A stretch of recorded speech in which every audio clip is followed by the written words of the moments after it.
Hi friends, seventh class సైన్స్లో ఉన్నటువంటి 10th lesson చూద్దామండి. మొక్కల్లో పోషణ అండి. ఓకేనా. సో మొక్క అనేది నేల నుండి గ్రహించిన వాటి ఆధారంగానే ఉత్పత్తి చేస్తాయి అని అరిస్టాటిల్ చెప్పాడండి.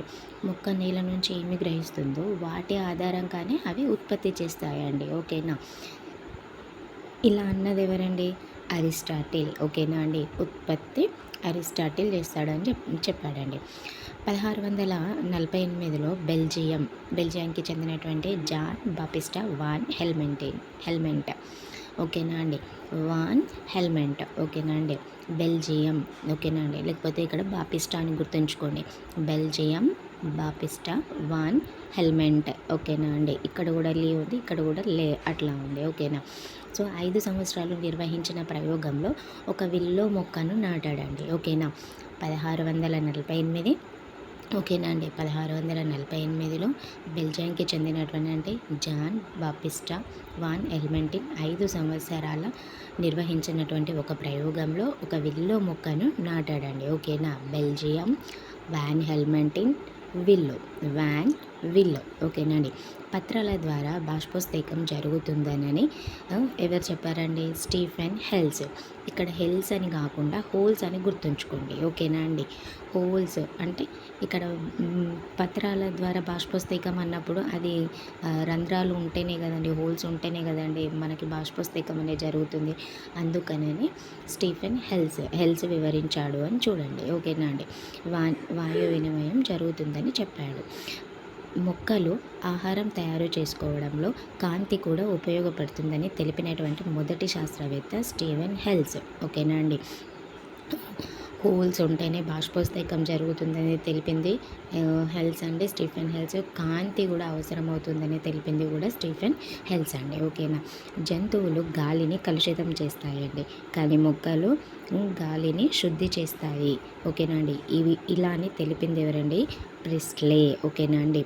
అయితే ప్రిస్లేని ప్రిన్స్ అని గుర్తుంచుకోండి. ఓకేనా అండి. ప్రిన్స్ అన్నీ మంచిగా చూస్తాడు కదండి. అంటే జంతువులు కలుషితం చేస్తాయి, మొక్కలు శుద్ధి చేస్తాయని ఇట్లా చేస్తే ప్రైజ్ ఇస్తారని ఒక ప్రిన్స్ ప్రిస్లీ తెలియజేశాడని అట్లా గుర్తుంచుకోండి. నెక్స్ట్, మొక్కలు స్వయం పోషకాలండి. ఆకుపచ్చటి మొక్కలు కార్బన్ డైఆక్సైడ్, నీరును తీసుకొని సూర్యరశ్మి సమక్షంలో గ్లూకోజ్ మరియు పిండి పదార్థాలను తయారు చేస్తాయి. ఓకేనా అండి. మొక్కలకి ఏం కావాలండి? Water compulsory. ఓకేనా అండి. అదేవిధంగా కార్బన్ డైఆక్సైడ్ కూడా కంపల్సరీ. ఓకేనా అండి. కార్బన్ డైఆక్సైడ్ని, నీటిని తీసుకొని దేని సమక్షంలో? సూర్యరశ్మి. ఓకేనా అండి. సన్ సమక్షంలో ఏం తయారు చేసేదండి? మనకు కావాల్సినటువంటి గ్లూకోజ్ని. అవునండి. తర్వాత పిండి పదార్థాలు మనకు కావాల్సినవి అండి ఇవి రెండు కూడా. అందుకని గ్లూకోజ్ను, పిండి పదార్థాలను తయారు చేస్తుందని దీన్ని కిరణజన్య సంయోక్రియ అంటారని తెలిపారండి. ఓకేనా.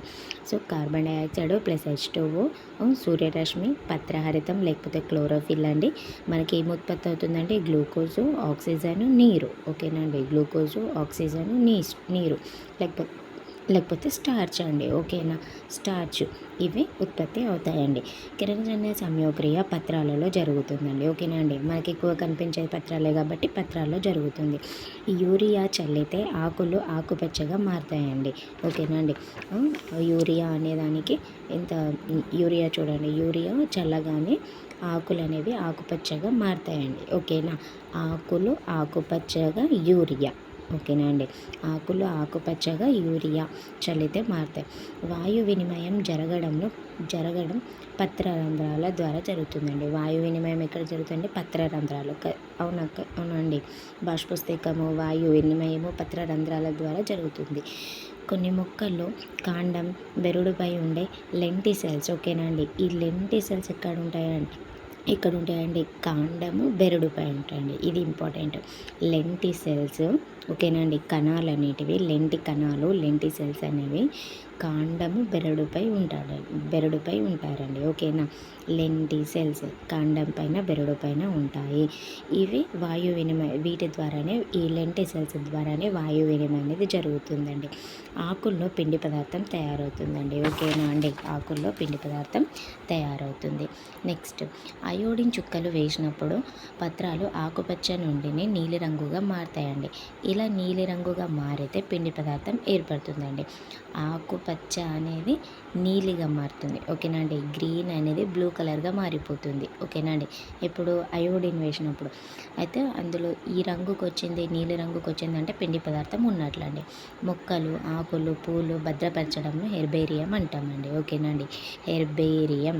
ఓకేనండి. హెర్బేరియం అంటే మొక్కలు ఉంటాయి, ఆకులు ఉంటాయి, పూలు ఉంటాయి. ఓకేనా అండి. మొక్కలు, ఆకులు, పూలు మనకి ఇష్టమైనటువంటివి ఆకులు, పువ్వులు కాబట్టి ఇవన్నీ తీసుకొని ఇక్కడ భద్రపరుస్తామండి హెర్బేరియంలో. కొన్ని మొక్కలు కూడా ఇష్టం కాబట్టి మొక్కలను తీసుకెళ్తామండి. మొక్కకు నత్రజని, పొటాషియం, భాస్వరం పోషకాలు అవసరమండి. ఏమేమి ఆల్రెడీ నత్రజని భూమిలోనే ఉంటుంది. పొటాషియం, భాస్వరం కూడా అంటే ఎక్కువ శాతంలో ఇది ఉంటుంది. పొటాషియం, భాస్వరం కూడా ఉంటుంది అన్నట్టు. సో ఇవన్నీ పోషకాలండి. దేనికి ఈ పోషకాలు దేనికండి? మొక్కకి. వీటిని ఏమంటాం? స్థూల పోషకాలు అంటాం. ఓకేనండి. ఏంటంటే ఎక్కువ మోతాదులో కావాలి. ఏమేమి కావాలండి మొక్కకి? నత్రజని, పొటాషియం, భాస్వరం. ఓకేనా అండి. పసుపు రంగు దారం ఉంటే బంగారు తీగ అండి. పసుపు రంగులో ఉండేది ఏంటండి? బంగారు తీగ, కస్క్యూటా. ఓకేనా అండి. కస్క్యూటా సా. ఓకేనా అండి. అంటే పసుపు రంగులో ఉంటుంది బంగారు తీగ అన్నట్టు. కస్కుటాలో క్లోరోఫిల్ అనేది ఉండదండి. ఓకేనా. ఇది పరాన్నజీవి మొక్క అండి. పక్కనున్న మొక్క పైన అతిథేయి పైన ఆధారపడుతుందండి. అక్కడ నుంచి ఆహారాన్ని స్వీకరిస్తుంది కస్క్యూటా. ఓకేనా అండి. అంటే ఎప్పుడు కూడా సొంతంగా ఉండదండి, వేరే దానిపైన ఆధారపడుతుంది. కస్క్యూటా క్లోరోఫిల్ ఉండదు. పక్కనున్న మొక్కను దానిపైన ఆధారపడతాయి. నెక్స్ట్, పరపోషణపై ఆధారపడినటువంటి మొక్క కస్క్యూటా అంటే పరాన్నజీవి. కస్క్యూటా బాగా గడ్డుదండి, వేరే వాళ్ళ మీద ఆధారపడుతుంది, పరాన్నజీవి. ఓకేనా అండి. కస్క్యూటా పరాన్నజీవి. కస్క్యూటా పైన హస్టోరియా వేళ్ళు ఉంటాయండి. ఓకేనండి. హస్టోరియా వేళ్ళు ఉంటాయి. వీటి ద్వారా ఆహారాన్ని తీసుకుంటుంది. ఓకేనండి. కస్క్యూటా ఆహారాన్ని అస్టోరియా అనే వేళ్ళు ఉంటాయి కాబట్టి ఆహారాన్ని తీసుకుంటుంది అని గుర్తుంచుకోండి. నెక్స్ట్, కుళ్ళిపోయిన మొక్కలు ఆహార పదార్థాల మీద పెరిగే నిర్మాణాలు ఏంటంటే పూతికాహారులు. ఓకేనా అండి. కుళ్ళిపోయిన వాటి మీద ఉండే నిర్మాణం ఏంటంటే పూతికాహారులు.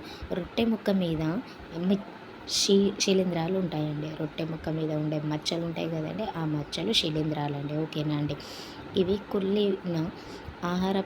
కుళ్ళిన పదార్థాల నుండి కర్బన పదార్థాలను స్వీకరిస్తాయండి. ఓకేనండి. ఏవైతే కుళ్ళిపోయిన పదార్థాలు ఉంటాయో వాటిపై నుంచి కర్బన పదార్థాలు ఉంటాయి కదండి, వాటిని తీసుకుంటాయి. ఏవండి? శిలీంధ్రాలు. ఓకేనా. ఎస్. నత్రజని తక్కువగా ఉండే నీళ్ళల్లో కీటకాహార మొక్కలు పెరుగుతాయండి. నత్రజని తక్కువ ఉంటే కీటకాహార మొక్కలు అనేటివి ఎక్కువగా పెరుగుతాయి. కీటకాహార మొక్కలు ఏంటండి? డ్రాసిరా, యుట్రికులేరియా, నెపంథిస్, వీనస్, ప్లెట్రా. ఓకేనా అండి. డ్రాసిరా, యుట్రికులేరియా, నెపంథిస్ వీనస్, ప్లెట్రా. ఓకేనా అండి. అంటే వీటిని ఏమంటామండి? మాంసాహార మొక్కలని కూడా అంటామండి. అంటే ఇవి హాని చేస్తాయండి. ఓకేనా. పురుగులను తీసుకోవడం కానీ, మనం వెళ్ళినప్పుడు కూడా కుట్టడం కానీ అట్లాంటి కీటకాహారాలు అనేవి మొక్కలండి. ఓకేనా. అయితే ఏంటండి ఇవి? డ్రాసిరా, యుట్రికులేరియా, నెపంథిస్ వీనస్, ప్లెట్రాపస్. ఓకేనండి. ఎస్. నెక్స్ట్, సహజీవనం చెందే మొక్క వేర్ల బుడిపల్లో నత్రజని అనేది ఉంటుందండి. ఓకేనా. ఇందులో బ్యాక్టీరియా అనేది నివసిస్తుంది. ఈ నత్రజని అనేది ఎక్కువగా ఎక్కడ కనిపిస్తుంది అంటే మనకు లెగ్యూమ్ జాతి మొక్కల్లోనూ అంటే పప్పు ధాన్యాల్లోనూ కనిపిస్తుంది అన్నట్టు. ఒకదానికొకటి ఇవి సహాయపడతాయండి. ఓకేనా అండి. ఎస్. శైవలాలు, శిలీంధ్రాలు కలిసి సహజీవనం చేస్తాయండి. వీటిని లైకేన్లు అంటారండి. శైవలాలు, శిలీంధ్రాలు ఇవి రెండు కూడా లైకేన్లు అండి. లైకేన్లు. లైకేన్లు. ఓకేనండి. అంటే సమతుల పరాన్న జీవి అండి ఇది. ఓకేనా. లైకేన్లు అనేటివి ఏంటంటే అది సమతుల పరాన్న జీవి.